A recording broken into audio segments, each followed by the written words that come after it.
targeted cyber attack is a sophisticated form of IT threat that singles out a specific organization or person.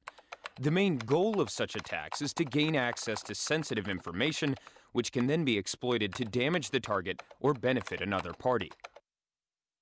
Hello everyone, I'm Eugene Kaspersky, CEO and co-founder of the company, which by coincidence has the same name. And we work with IT security for many years, and of course that makes us a little bit paranoid. Yes, we are paranoid. Unfortunately, we see more and more incidents, successful incidents, with big enterprises, very big names, and government resources. Cyber criminals and so-called hacktivists, they're getting more successful with these attacks. In the past, 2, 3, 5 years back, we had just 1, 2 reports, maybe for a month per quarter. Now we have these reports almost daily. The stakes and potential rewards for those attacking corporations are high, and they're competing in a wide-open segment of the online black market. The stakes are similarly high for at-risk organizations. The Ponemon Institute's 6th annual Cost of a Data Breach report shows that in the USA alone, the damage done by the average data breach grew more costly for the 5th year in a row, jumping from $6.75 million in 2009 to $7.2 million in 2010. So it's no surprise that the Kaspersky Global IT Security Risks Survey showed almost half, or 46% of organizations across 11 countries, see cyber threats as one of the top 3 developing risks.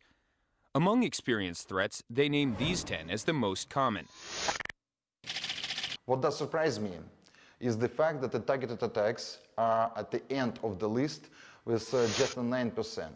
Why? I think there are much more targeted attacks, but maybe some enterprises simply don't know about that. Or maybe just don't report that. But 2011 started off with a bang. It was marked by an undeniable spike in attacks launched against a whole range of organizations: HB Gary, RSA, BMI, and Citibank, as well as the Play.com and Sony Network services. Over the last year, Kaspersky Lab has responded to numerous incidents in which our corporate customers' networks have been targeted. The US and the UK are the most affected regions, accounting for some 54% of all reported incidents. What do attackers want? Sensitive information, customer data, financial data, corporate product release schedules. Any sort of information that they would find valuable or worth selling to a third party. Sophisticated attackers don't just go away after a couple of failed attempts.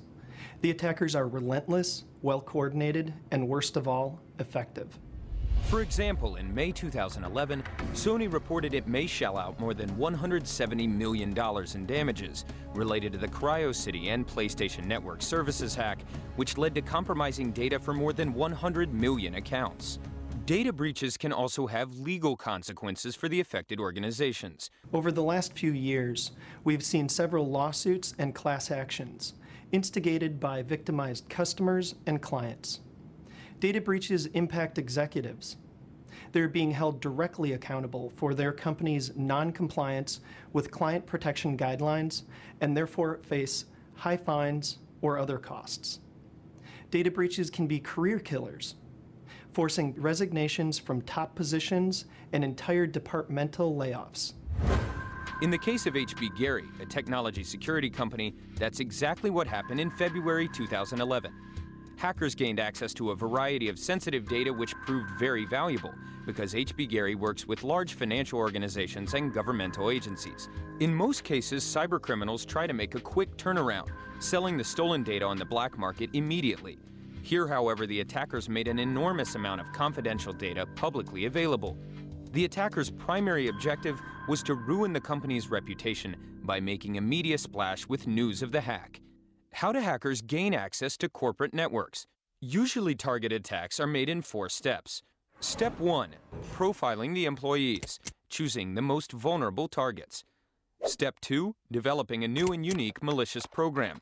Doesn't have to bypass all antiviruses, just the one used by the victim.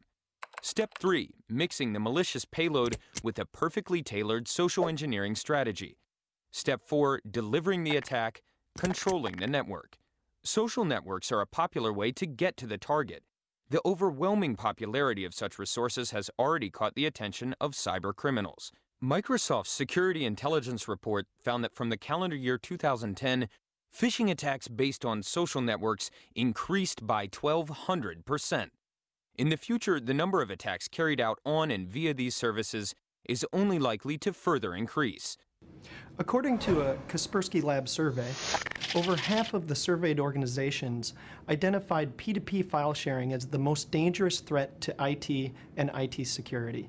Social networking, which people now use more frequently, was identified as the second most dangerous threat, particularly in the US, Russia, and Brazil. In the attack on security provider RSA, the human factor also played a significant role. The attack on RSA started by sending very targeted spear phishing emails to 4 employees within RSA. One of these employees opened the email. It contained a very interesting name, 2011 recruitment plan. There was a file inside. He clicked on that, and a zero-day vulnerability of Flash made sure that the attacker is able to control their machine. After that, the attacker installed a backdoor connectivity, allowing them to send commands from that specific device into the network, which was the first stage of this attack. The next steps were basically going inside the network to more interesting areas for the attackers, identifying some things that we were interested at, and then moving them out. I would say that the most interesting aspect about all of these advanced persistent threats is the actual first step, starting by attacking the employees rather than trying to penetrate the actual networks. Targeted attacks have a higher success rate because they regularly exploit previously unknown security loopholes called zero-day vulnerabilities. The most sophisticated known use of zero-day vulnerabilities was in the Stuxnet attack. Stuxnet, the cyber weapon. This is the most complicated malware in the history. It was written by very professional engineers, high-end experts, and I think they had some $1 million in the budget. The malware used a lot of different technologies, social engineering, and zero-day vulnerabilities. The Stuxnet worm was detected in July 2010, and it was designed to specifically target programmable logic controllers. These are commercially available industrial control devices that are typically used in industrial facilities, power plants, traffic light systems, and other objects that are critical to our day-to-day lives. Stuxnet, the worm which changed reality. This malware is the first example how IT systems, the virtual world, can affect the real world. Of course, compared to the number of more traditional cybercriminal attacks that will occur, those with Stuxnet's level of sophistication will be few and far between. However, when they do occur, they'll be potentially far harder to detect, as they're unlikely to affect the average user. Only the odd episode will hit the headlines. The majority of victims are unlikely to ever know they've been targeted. With targeted attacks, the thing is the initial entry points are not strategic enough for the attackers. They need users with more access, more admin rights to relevant services and servers, etc. The goal is to root out VIPs, or the users with the most access to the most sensitive information. In some cases, the social engineering phase of the attack is not easily detected, so security measures need to detect network intrusion and anomalous computer activity as soon as possible. That's why it's important to select security with the right technology to help you detect these targeted attacks. Keep this list of technologies and tips in mind when building your security. Minimize the attack surface and classify your data. Frequent updates and patches. Proactive protection technologies. Sandboxing and virtualization. Isolate your environments. HIPS, host-based intrusion prevention systems. Behavioral analysis. In the cloud services for faster response. And of course, end user education. Speaking of cloud security, it's worth noting that it's becoming an industry standard. Cloud security, that's a new technology which can change this world. Cloud security makes our reaction time much faster. It's not hours to receive the new database update. There are just few minutes when our customers are protected. That can stop most of cyber criminals which are not able to bypass this type of protection and which are not able to monetize their business, which are not able to have the same profit like in the past. You should remember, we live in a new cyber age.